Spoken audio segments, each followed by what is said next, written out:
when we did a survey as a follow-up to the documentary, we asked over 5,000 people who'd engaged in the survey, either via the podcast or via articles. It came out at 47% consumed via illegal streams.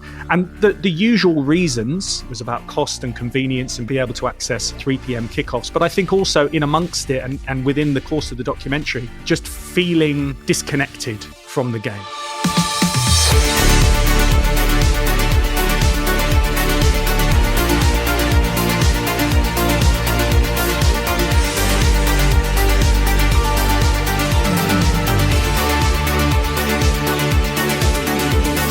Hello and welcome to Outlines, a podcast about sport, stories and the media. My name's Owen Connolly, hope you're well. It is great to have you listening. So how do you watch football of a weekend or a weekday evening? In the ground? At the pub? Maybe you subscribe to the full suite of premium sports channels. Or maybe you're one of a very large number of people who found a more surreptitious way of getting in on the action. Hey, I can't hear you at this end. Never mind judgy. Adam Leventhal is the award-winning senior writer and broadcaster at The Athletic, where he's taken on some of the most challenging and provocative stories in the game. And his latest podcast is The Underground World of Illegal Streaming, the result of a 6-month investigation into live football piracy. It's a combination of undercover reporting, original surveys, and conversations with anti-piracy specialists, law enforcement, fans, and sports media analysts, and it delves into the levels of illicit viewing and popular attitudes towards it, the links between content theft and other organised crime, the threat piracy poses to football's established order, and how likely that is to trigger a radical rethink in how live games are shown and paid for. We discuss all that and get into other chapters of Adam's career, which stretches back 3 decades, thanks to a prodigiously early start at Capital Radio in the 1990s, and includes a long stint on screen in the yellow tie of Sky Sports News.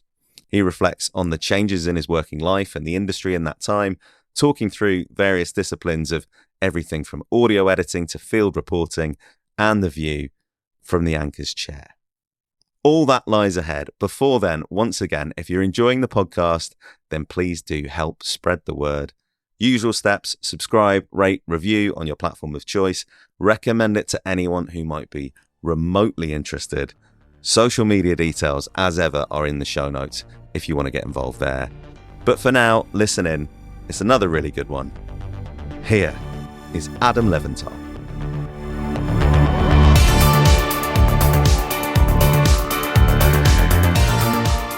So we bumped into each other IRL last week. And I learned something I didn't know about you, which is that you've been in this game a long time. And like, I don't mean that kind of dismiss, I mean, it's surprising because you got started very, very early. Yeah, it's 30 years since I started in the industry. And some people might sort of go, yeah, was it really? Well, it genuinely was, because when you first do your work experience at school, in whatever people call it now, year 10, 11, I went in for 2 days to Capital Radio, as it was then, and I ended up staying there for 8 years. And it was very much a hands-on experience because, in the olden days when Capital, now Global, who are now based at Leicester Square, they were then based just near Warren Street Station.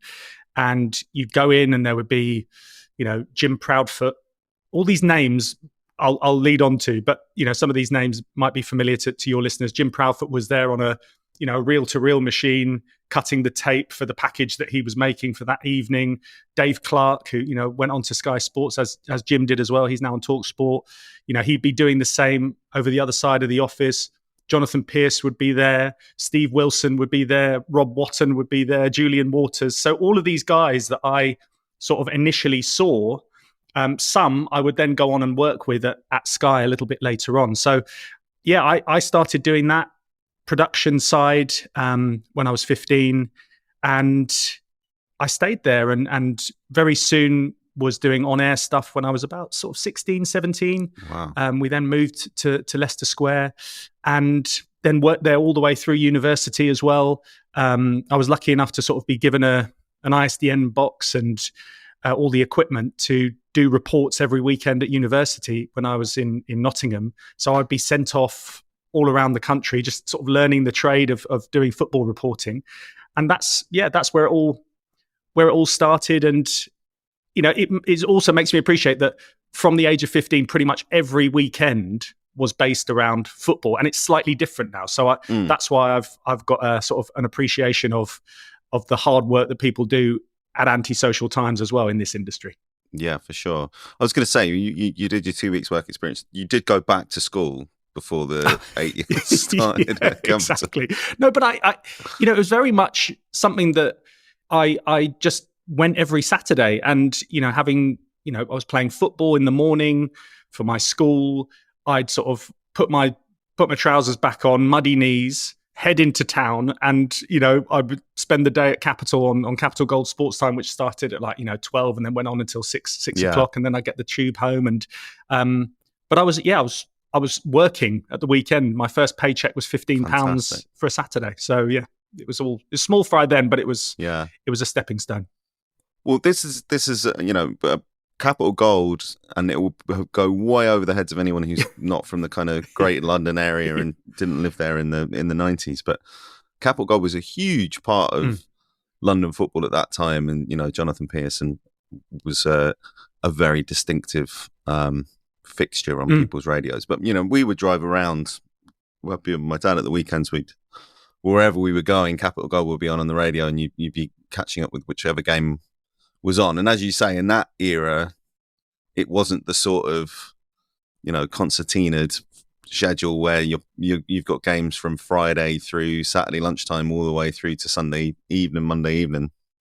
You just had the 2 or 3 fixtures, so it would be quite chaotic listening to it in the radio. But it was and the other thing, when we talked about this last week, that it reminded me of was I used to go with my parents and my aunt and uncle who live in Catford. We go to northern France, kind of a little village in Picardy, for a lot of our holidays when I was a kid. And in those days, keeping up with the football meant getting newspapers a couple of days late. But the one thing that we were able to do was sometimes, if there was an Arsenal game on in the evening, sit in the car, turn the radio on, and try and pick the kind of faint 1548 signal up from London. Yeah. And then you just hear kind of Jonathan Pearce kind of bursting through the noise. It was quite something. I mean, obviously in those days you might not have even needed a radio to hear Jonathan Pearce in France because he was a shouter and he could cut through quite easily himself. But yeah, it was an amazing time. And I think also if you think about like the evolution of the industry, that was pre-Talk Sport. Even pre-Radio 5, really kicking into gear. And Capital Gold Sport at the time was sort of a trailblazing sort of station. And as I said before, so many people from that time went on to have careers and still work in the industry now. Yeah, and to that point about the dodgy radio signal, we'll bring it all the way up to present day, because you have a new podcast that you're talking about that you've done with The Athletic about the lengths that fans will go to watch games when they maybe don't have the relevant subscriptions, let's say. What can you tell us about that? Yeah, so it came out a couple of weeks ago. It's called The Underground World of Illegal Streaming, and that's the big focus of it, on piracy and people wanting, as you say, to watch the game, but maybe not necessarily being able to afford the various subscriptions, wanting to engage in the multitude of subscriptions that people need nowadays. Also down to the simple fact, sometimes you can't actually watch the game if it's Saturday 3 p.m. due to the blackout rules. If people aren't familiar with that, it means that you can't broadcast between 2:45 and 5:15. And what I did and what I wanted to do was try and analyze sort of three elements to the story, really. And that was the current culture, because piracy and people consuming illegal streams is growing. And in particular, over the sort of the last few years, it seems to be even more prevalent. But also then looking at the criminal background to it, because obviously this is an illegal thing, and it can fund organized crime groups and other more serious things that happen in the criminal world. So yeah, the culture, the crime, but also the crisis that it presents for the game as well. And some people will argue that when you look at the revenues of the Premier League, it's in rude health, and they're not in any danger. But having sort of researched it and met with sort of the key stakeholders and spoken to sort of anti-piracy groups and things like that, both here in the UK, but also in the States, it's a big issue. It's one that they might not want to talk about too much because that sort of encourages it. But they're certainly worried about it. And, some people will go to the point that it poses an existential threat to the game. Some people will argue against that, but it's a big issue. Yeah. And it's one that feels like if they don't get a grip on it properly with something genuinely that has the ability to recalibrate the relationship between fans and big organizations, broadcasters, leagues, clubs, etc., like that, then it may well be even more of a runaway train. Yeah. I mean, there's plenty to unpack there, and we'll do that as we go. But what was it that drew you to this particular story in the first place? Well, it's one that was sort of bubbling around at the start of the year, and we were trying to sort of work out what the best way of doing a number of different stories. And sometimes, obviously, editorially, we'll actually say, okay, well, we are going to do something about that down the line, but let's just hold off for a minute because we want to do this, that, or whatever first. And because it's an audio documentary, it is, I wouldn't say it's more complex, but it involves more sort of production, obviously, to actually get people to speak on the record, which is a consideration rather than a printed piece, one online. But it was one that we knew was of interest to our audience because there have been stories over the recent years, that have intimated that it has been on the rise, and that broadcasters and other industry stakeholders were worried about it. But also just anecdotally, in your own life, you know that people are using Fire Sticks more, using VPNs more, trying to circumnavigate the restrictions that are in place, and people are getting fed up just with having to have this subscription, that subscription. It just gets confusing, and that just contributes to people disengaging with normal processes and trying to find another way around it. So it was one that we knew we wanted to do, and it really sort of kicked into gear over the summer when we thought, right, let's really concentrate on it now. And then it lasted for 6 months. And it is interesting, along the way, there was a few sort of trends and storylines that actually really developed over that 6 months. So it worked out well. Yeah, and it feels like that if you I'm trying to think of the metaphor here, but if you took a cross section of 6 months of almost any season at the moment, you get those kind of developments in this space, because it is a kind of game of whack-a-mole, or it's a kind of tug of war, whatever you want to call it. Yeah, that's a phrase that was often used, whack-a-mole, because that's what they face all of the time. In particular, you close down one illegal streaming site and then 5 more pop up. So it's a very difficult thing for them to get a handle on. And I think that speaking to sources within the industry, they basically said that we can't eradicate it, and I think almost certainly they're never going to be able to eradicate it. But if they can disrupt it as much as possible, then they are content. They're not happy because they know that it's eating into revenues, and that's what really harms the game. Just one quick comparison. I did a previous documentary with the same prefix, The Underground World Of, and that was all about fake football shirts. And it's very much a similar story, where you have an audience that are disappointed with the amount that they have to pay to engage with something that they love. and in that case, it was a football shirt. The fact that those prices are going up, you then have an alternative market, which is fake football shirts, which has grown and grown and grown, not just, really sort of poor imitations that you might get on a market or, when you go abroad or whatever, but these are really good quality imitations. And that market has really grown. So it's a similar sort of storyline, but with piracy, it's attacking the financial structures of the game, which is even more worrying. And that's why people go down the line of saying it poses an existential threat. Yeah.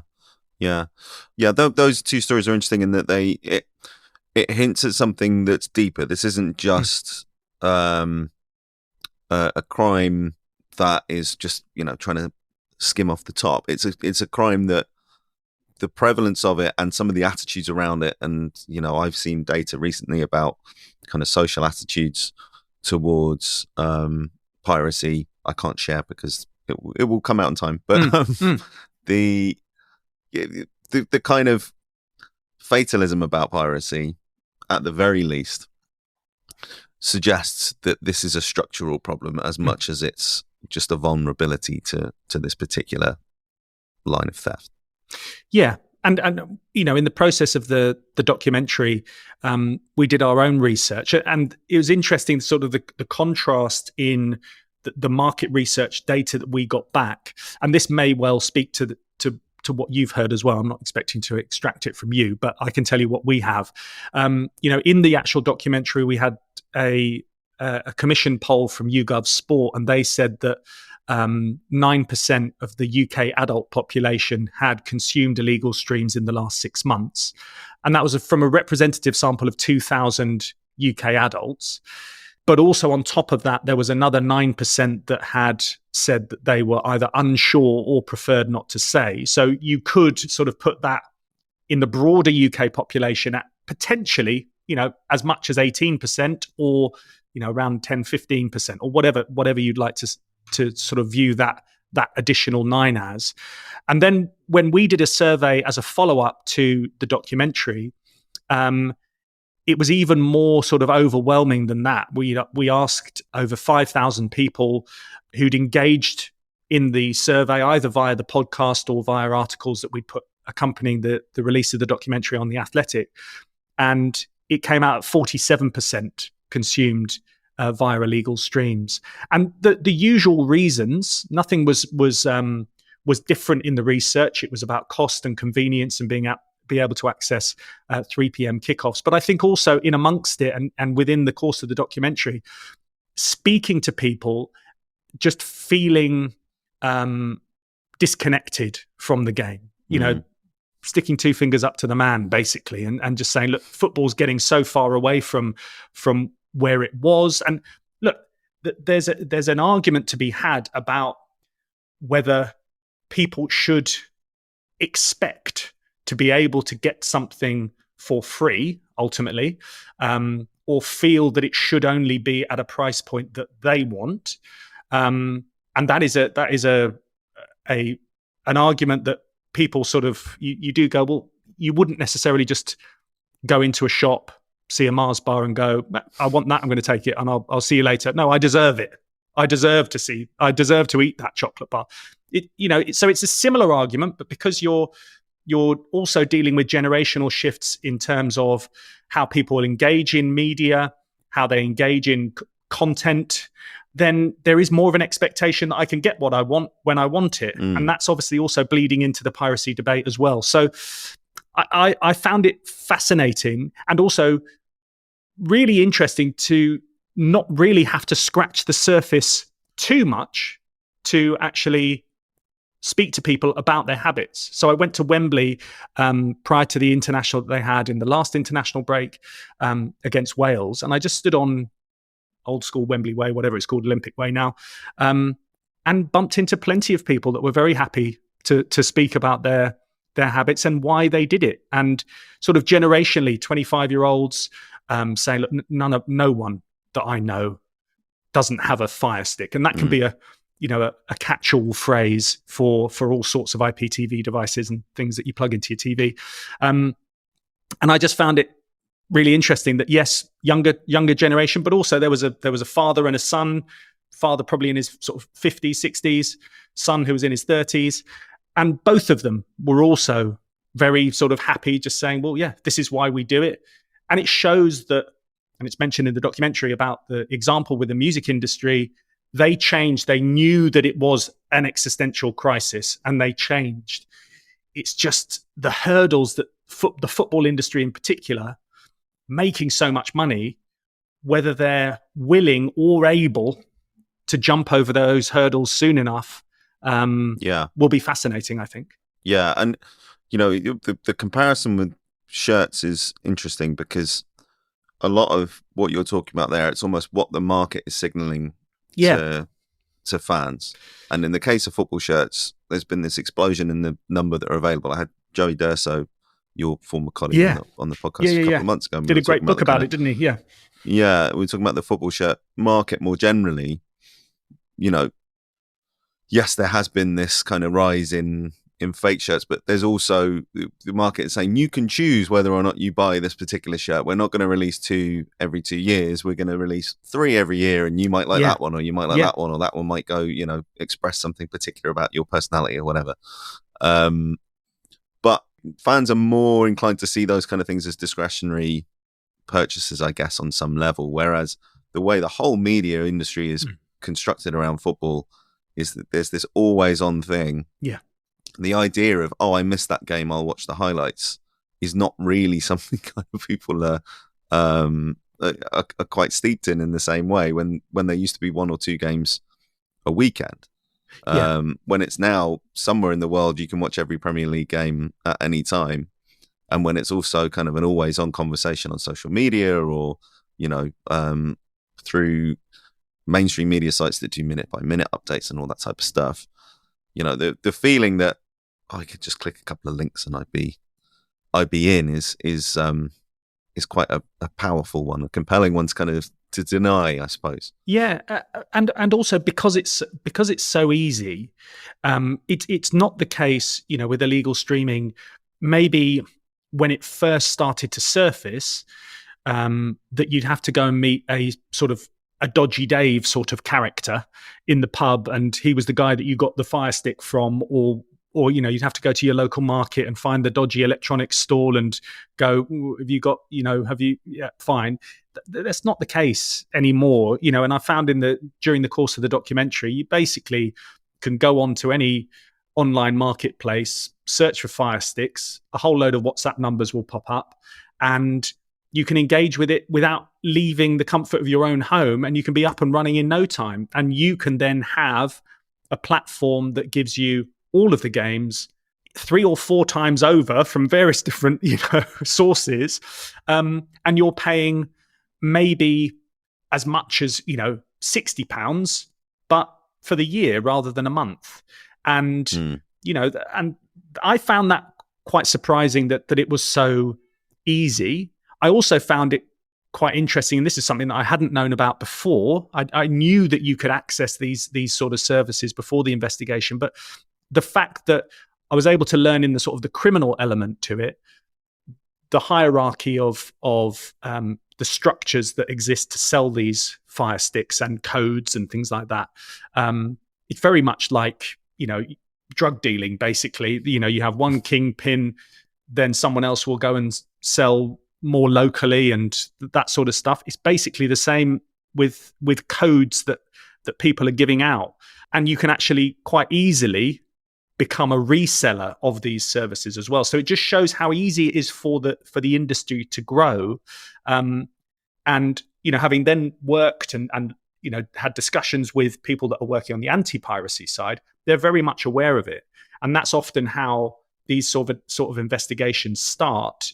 That they will, find one person selling devices, services, codes, etc., then work their way up, and ultimately they're not that interested in the people that are consuming it. Obviously, the data is damning at times, but it's the people that are operating in it. As if they can get as high up as possible and disrupt it as much as possible, then that's what they're they're looking at. And then obviously in the course of the investigation, you sort of find out some pretty sort of murky sides to the people that are running these services as well.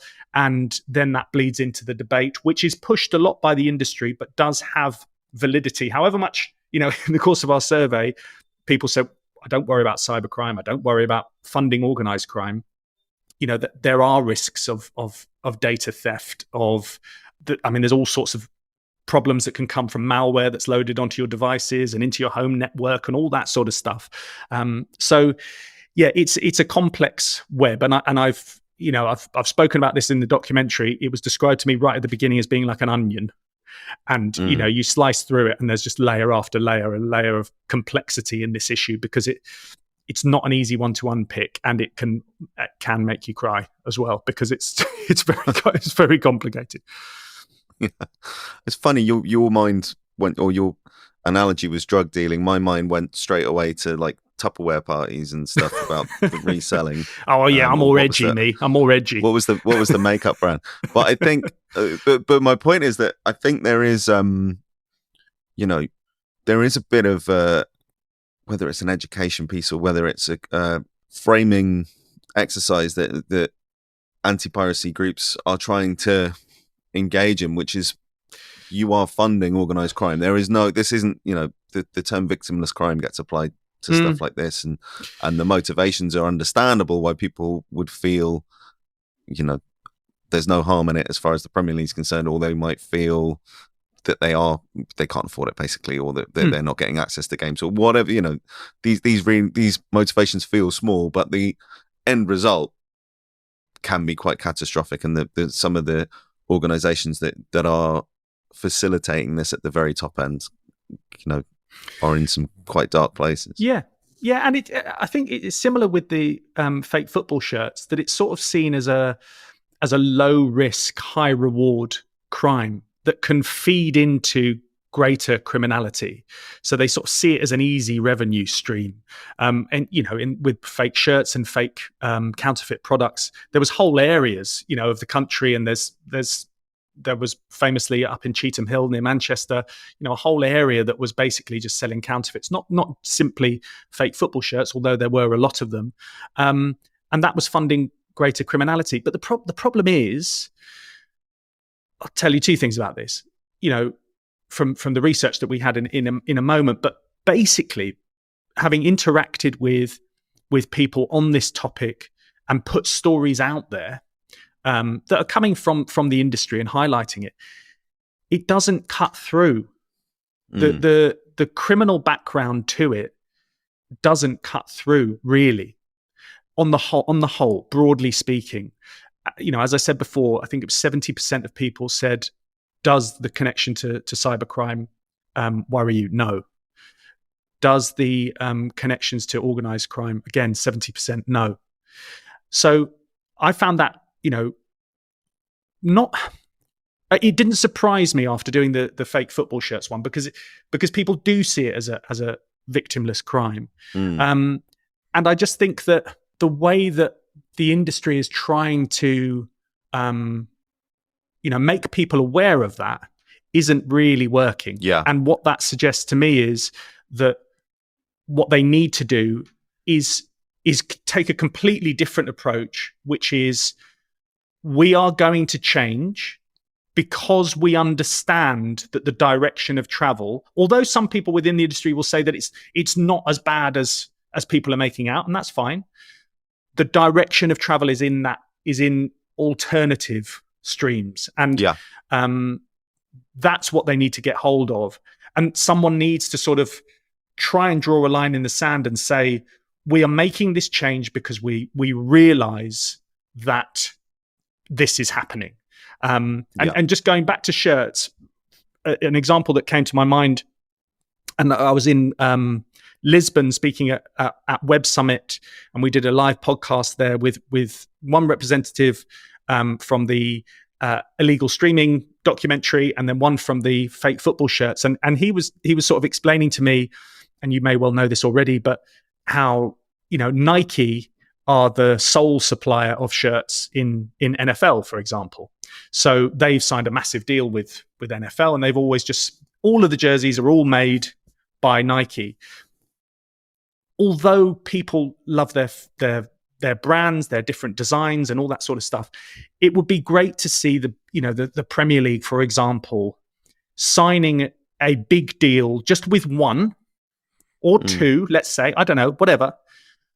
But in doing so, they actually say, right, we're doing this because it gives us the security of revenue, which is important for our business model. But also, we want to give you something back. So we're gonna put a cap on the cost of of legitimate football shirts, and we're going to try and squeeze the gap between the £10-15 that you're paying and the 80-90 quid that we're expecting you to pay for legitimate ones, just to try and make people aware that, oh, actually, they are making steps. Because it's all well and good a club like Brentford, for example, saying, well, look, we want to be more sustainable. We don't want to put too much pressure on you. We're going to delay our kit release for 2 seasons, so you don't have to buy one every season and buy 3, as you mentioned before. But just things like that, just so it's a bit bigger, it's a bit bolder, and it actually allows the consumers, the fans, to actually go, oh, fair enough. They are doing something for us. Yeah. How they present that in the streaming world is different. There's all sorts of different ideas, direct to consumer, lowering prices, making it more accessible, blah, blah, blah, blah, blah. Well, yeah, they have to do something. And it would be nice. It would be nice if they actually did something soon. Well, I mean, yeah, because to come back to where we started the last question, that idea of your consequences and making it a moral or an ethical issue that you put in the lap of the fan. Well, people are making those decisions all the time in legal frameworks, whether it's the people who own your football club or the media organizations you use, or even where your taxes, end up going in some countries. And it's a difficult thing to then unpick yourself from all of that. So it's probably easier to be fatalistic. And, the argument that you ended up getting from the industry was there's a need to outcompete the pirates, basically, which is what happened in the music industry, is that you ended up with something that was a better product. Yes, there was a fee attached to it, but it was a bearable fee, particularly at that time. Yeah. But there are consequences to that. First, in how Apple did it, where they kind of broke up the album, and then in how Spotify have done it, where, they've inverted the business model of the whole industry, and bands now make more touring than they do from album sales, which is a much more tiring way to live, I'm sure. Yeah. And in sport, particularly in football, you're going to see that dynamic. There's no clean break here where you go, well, suddenly we're going to do, we're going to move away from this pay TV model, and we're going to go to something that's easier for the fan without there being some kind of consequence for the industry. And I suppose that's the tension at the moment. Yeah. It's the sacrifice that the game is willing to take, whilst it is sort of the top of the tree at the moment. And when I say the industry, the Premier League, the footballers, the clubs, the broadcasters have their own concerns because they have their own sort of competition. Obviously, Sky and TNT will be thinking, oh, is it going to be Amazon? Is it going to be Apple? Is it going to be Netflix or whatever? But one of the points that's raised in the documentary is that, right, well, if there needs to be a bit of a recalibration in terms of how much money the Premier League, and we use that as a case study because it's the most lucrative and the biggest in the world. If there needs to be a recalibration in how much money they can make from traditional broadcast relationships and maybe switch to direct to consumer, which has its own, fluctuating market, which brings with it risk. What can the game do to change? What fat is there that can be cut? And obviously, it's raised that wages are seen as the shock absorber for players. There's no real need why a footballer needs to earn £500,000 a week when £250,000 would probably do.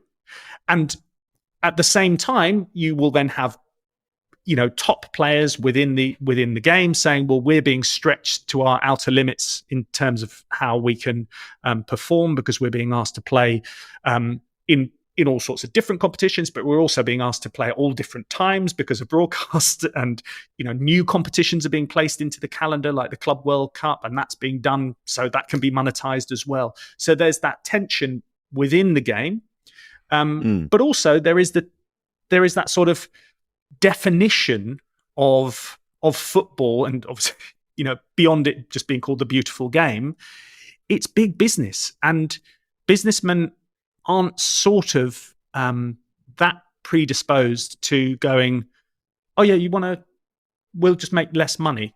We'll just, we'll just start making less money so it's better for everyone. If market forces are dictating that they can continue to charge X amount for a subscription or a product, then they will do so. The slight discrepancy that I see in the difference between people buying football shirts, for example, and people wanting to subscribe to Sky or a TNT or an Amazon is that's being packaged up differently. And that's sort of quite aggressively changing, I think. Obviously, it was hooked a lot with people, with Sky in particular, and BT previously with their broadband deals. And, BT stepped into it to accelerate that. Sky still do it, and it's important for their business. But I see that changing a lot, and, more optionality in how much you have to pay. Now TV, for example, is an alternative option if you wanted to get your broadband somewhere else and you wanted to ditch your normal Sky, all that sort of stuff. So I think that maybe market forces are changing, and being hooked into additional things, in particular with Amazon. They do it around their bigger moments, don't they? Around Christmas or Black Friday or whatever. So that landscape seems to be changing more than shirts, because clubs who pretty much ignored me when I tried to sort of get an answer out of them during the course of the documentary. I think only 3 of them got back to me when I said, could you put a price cap on shirts? Would you vote for that? Pretty much all of them said no comment. So they're probably thinking, well, no, whilst the sun's shining and we can still charge 80 quid for a shirt, we'll continue to do it. Yeah, the talent element of it in sport is complicated enough, but in football it gets even more complicated because the clubs are all competing with each other, and then the leagues are all competing with each other for the same talent, and it filters all the way down to why has football got so much better in the last 30 years? Well, it's got much richer. So kids don't do athletics or other sports anymore. They're all competing to become footballers, and it's it becomes much more of a kind of whole game solution that's needed to some of these problems, whether it's fixture congestions or but it's all propped up by the media rights, isn't it? It's all propped up. It's a bit of a false economy. It's it's the balloon that people think at some point surely it has to burst. It's full of media rights air. And it just needs to be deflated a little bit, just a bit of a sort of an adjustment, just to make it. It's not going to be like it was in the 80s, where it's all rough and tumble and falling apart. It will still be all shiny and happy. It just needs to just come back a little bit, reshape itself. I think. Yeah. Well, we'll see. We'll see how that goes. You sound as optimistic as I do. Let's just put that to one side at the moment and kind of talk a little bit more about your role at the Athletic in general. I mean, the first thing that's interesting with this particular story is that you went the audio documentary route. What was the thinking behind that, given some of the complexities that you talked about getting people on the record and having the right soundbite, and obviously needing to have a production head on with all of these conversations in a way that you just don't if you're kind of piecing together something purely through information? Yeah, I think that the sort of the way that it developed was that initially when I joined the Athletic back in 2019, I came in as a sort of I joined the Athletic, but I was still on Sky Sports News at the time, presenting, and as Watford's sort of decline continued and me covering Watford in the Premier League sort of started to sort of drift away, I already initially when I joined was doing sort of broader broadcast things, podcasts and end of season awards and things like that. and I started to work on broader stories. And when it sort of became clear that I was going to be doing broader interest things, a couple of stories sort of crossed into that, and one was the Kanjuruhan stadium disaster in Indonesia, and from that we actually did an audio documentary from it, and it was a shorter one. Mark Chapman, who used to host the Athletic FC podcast, he's now Match of the Day presenter. He had a conversation with me, and I recorded out some stuff whilst I was there, and it sort of struck a chord with a lot of people. And then I also then covered the aftermath of the really horrific earthquakes in Turkey, and did a sort of a similar treatment on that, in audio form.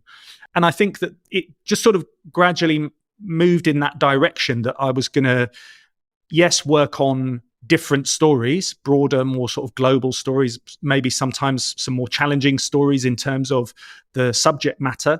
And we sort of made a commitment around about, probably 18 months ago, that that's what I was going to be concentrating on. And it just sort of gave a little bit more freedom to say, right, okay, we can map out the year a little bit.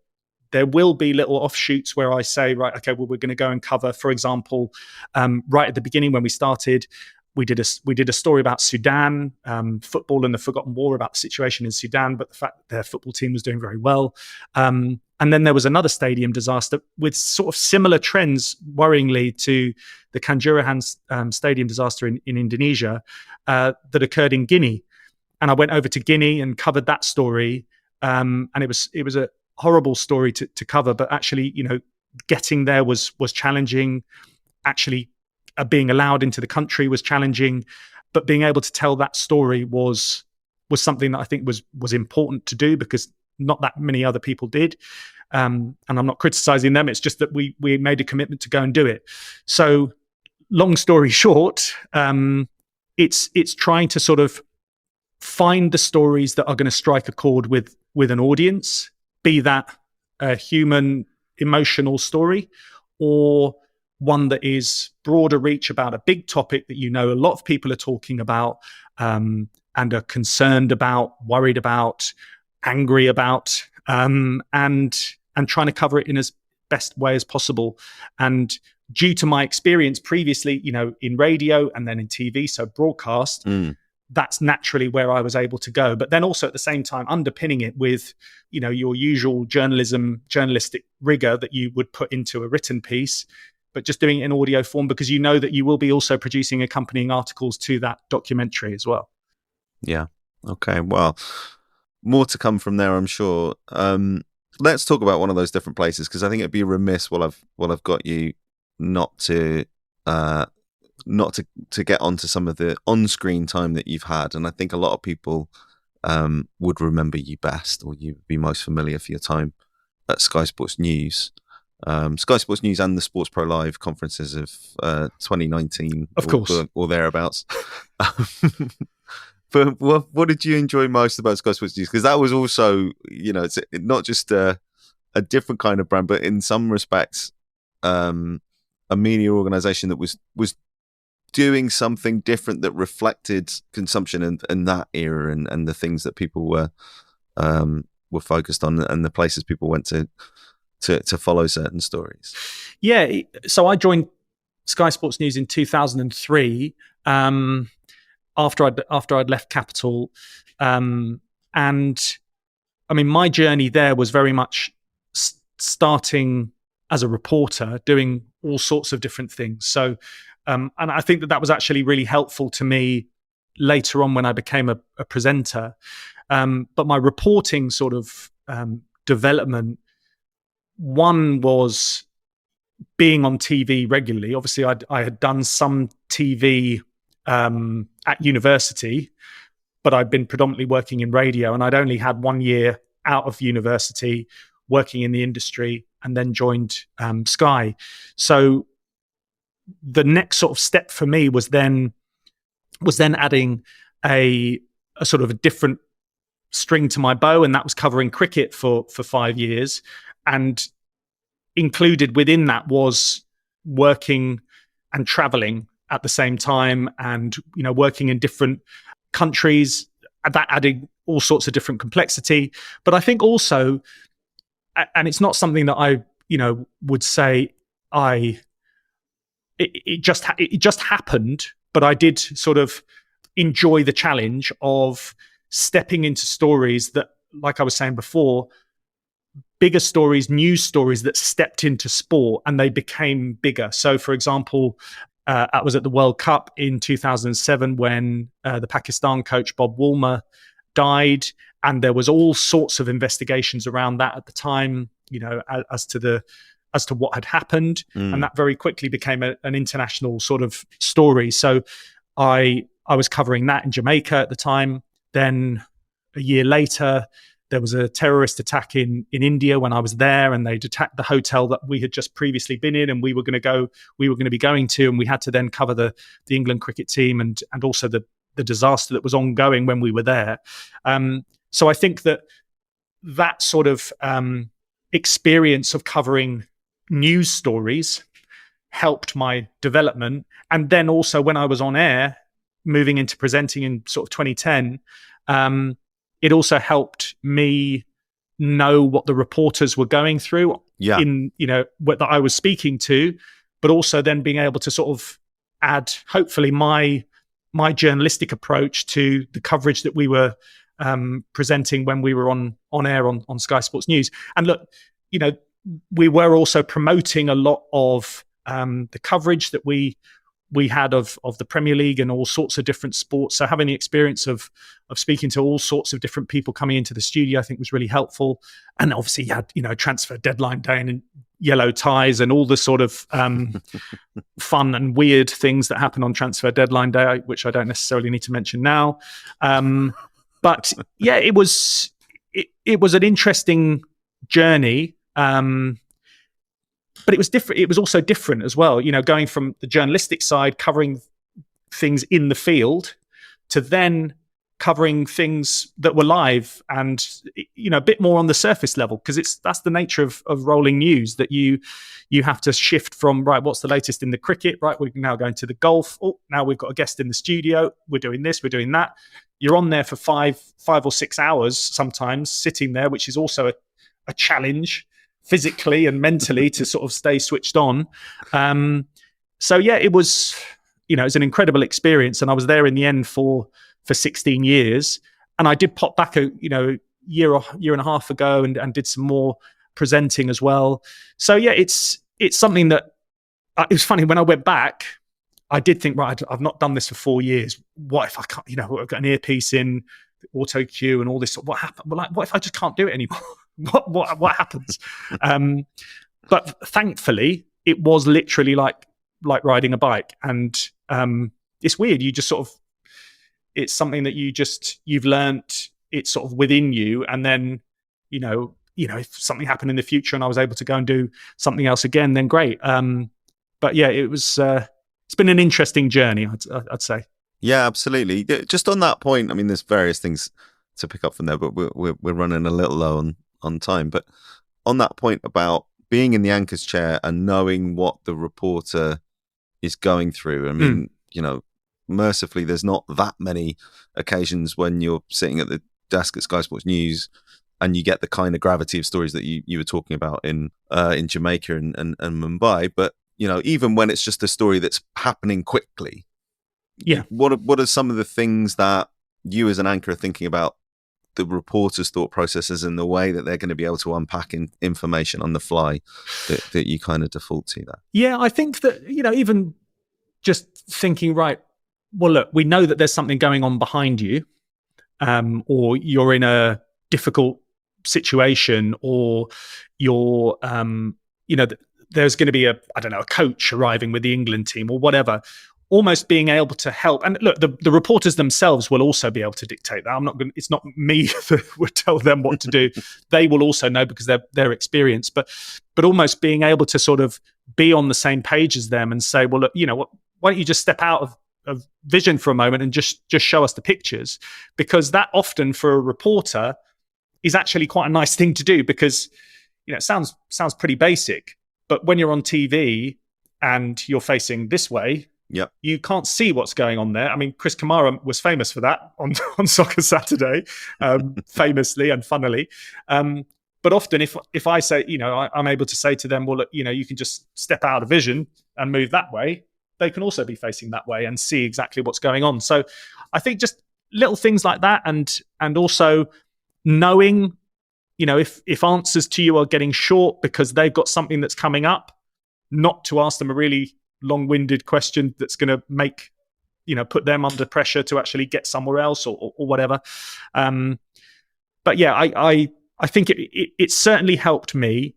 And I think also knowing when you're on air to prepare for as many eventualities as possible, that's important not only for reporters to do, but presenters as well. And one of the first bits of advice I got from Jonathan Pierce, which has stuck with me right from the beginning, and I'm sure loads of people, it's programmed into everyone else as well, but fail to prepare to fail. And that has stuck with me. And Jonathan was an exacting boss. I think that's the right phrase. A hard taskmaster. And when he told you to do something, and if you didn't do it, you learned pretty quick that you should have done it. And when you could shout like that as well. Exactly. Yeah. He was he wasn't backwards in coming forwards, but he's someone that I will, I've always got a great, love and fondness for him. And I know that he's a bit of a Marmite character for football fans, whether you like his commentary or not. But having worked closely with him and seen how much he put into it, and also led a team of people that were really committed to doing that job, then it was great. Yeah, I mean, he was one of the great radio commentators for sure. Yeah. I mean, that brings us nicely back round kind of to the end of the conversation. I was going to ask what's changed in sports media since that period, but I think your career kind of encapsulates it in quite a nice way, because you've stitched together all these different bits of experience, and you've been in radio, and you've done straight reporting, and you've been at an anchor's desk and a reporter, and now you're doing podcasts and other bits for The Athletic, and you do kind of conferences and make that look really quite easy and all this kind of stuff. But these are almost expectations that people have at the gate now. If someone's 25 years old, the idea that, you'd be confident on camera or confident on a microphone or confident at a live event is almost priced in. It feels like if you were starting out today. Yeah, and I think that you are able to be exposed to different methods of capturing yourself earlier. So I think that helps.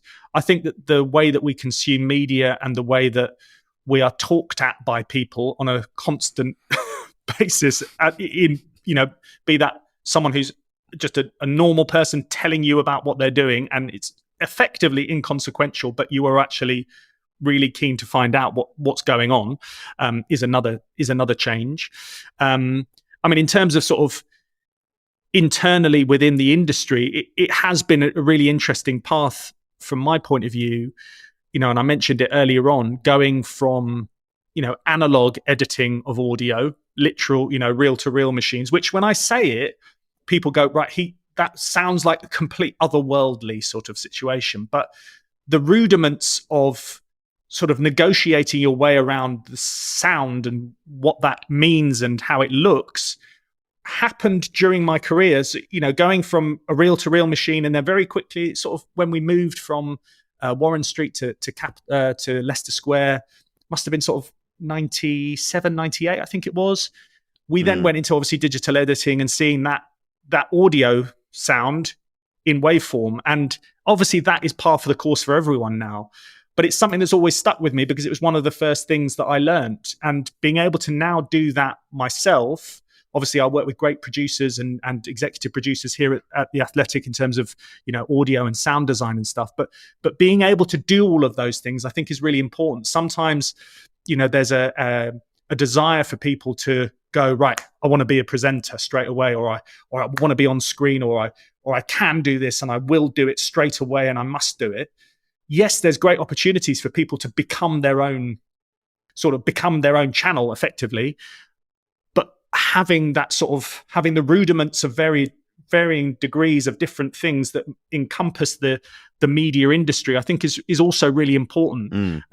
So for people consuming this now, watching this, or listening, I think it's worth, if you want to work in the industry, doing some of the time within it as well, because it will benefit you, because it's within your reservoir of knowledge and experience, and then you can fall back on it. But also on a daily basis, I'm blown away by the quality sometimes of people that are very young, but also then very very comfortable on screen or on air, and that's fantastic. And I think that's a really good thing to have, because if I remember when I was sort of 17 doing my first reports on football, I didn't sound as I do now, sort of more comfortable in my mid 40s now. So but yeah, I'm really impressed. But I think that's just the way that the industry has changed, and the nature of how we broadcast ourselves at every waking moment has made everyone more comfortable with it. Yeah. Okay. All right. Well, we'll leave that part of the conversation there. 3 questions that we ask to every guest. I mean, we've talked quite a lot about your early years, because you were in sports media at such an early stage. But do you have an origin story or something that sparked your interest in sport?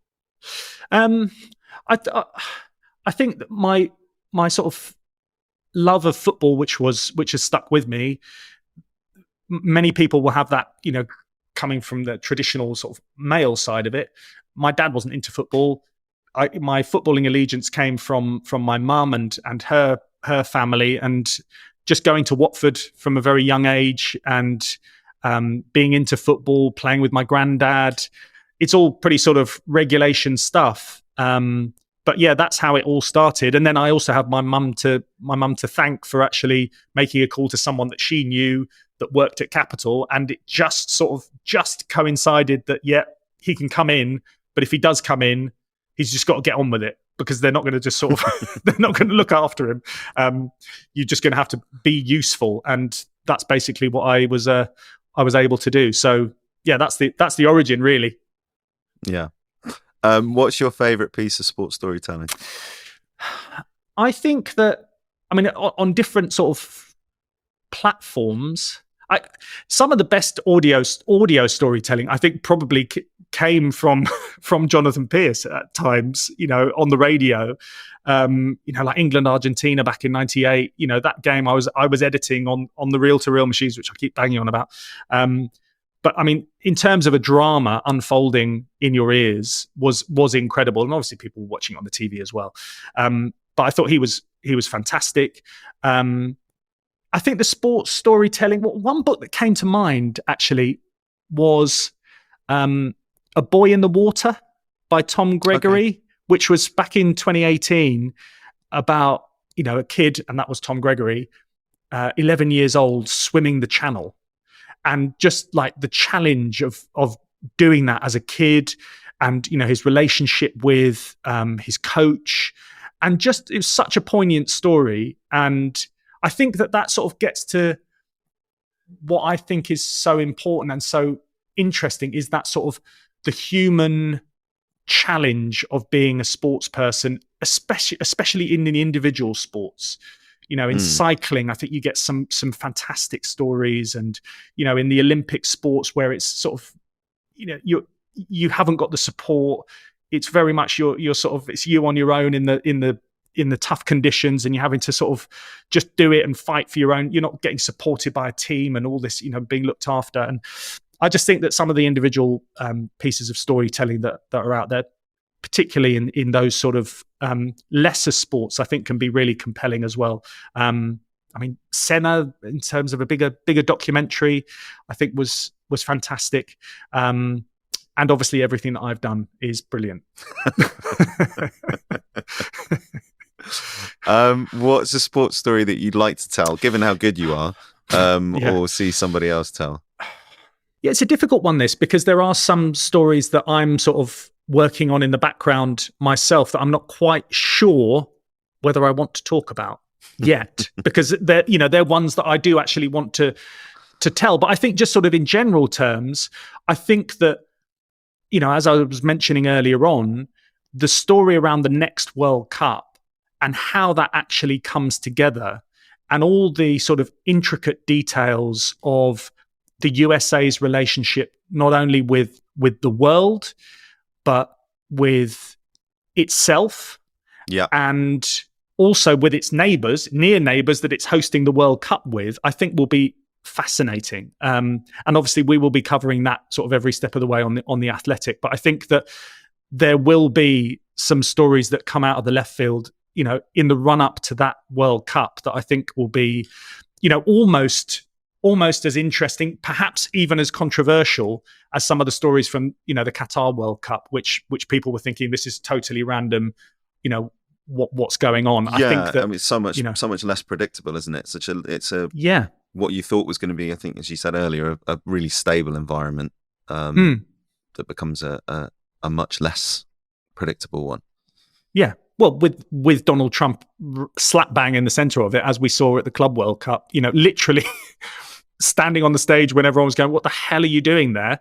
And he will want to be front and center. And, for Gianni Infantino to have found someone that wants to be even more front and center than him and to be in partnership with him is quite something. So, you've got all of that sort of element to it as well. So, yeah, I think the next, 6-7 months, maybe 8 months in the build up to the World Cup, I think will certainly deliver. And then who knows what's going to happen when we're there in America in the sweltering heat. Maybe we should have had the USA World Cup in the winter to just make it a little bit more, a little bit easier for everyone. Okay. Well, we'll look out for all of that. But Adam, always a pleasure, but particularly this time. Thanks very much. Thanks, Owen. I appreciate it. And well done with all that you're doing. It's been a great podcast. Cheers.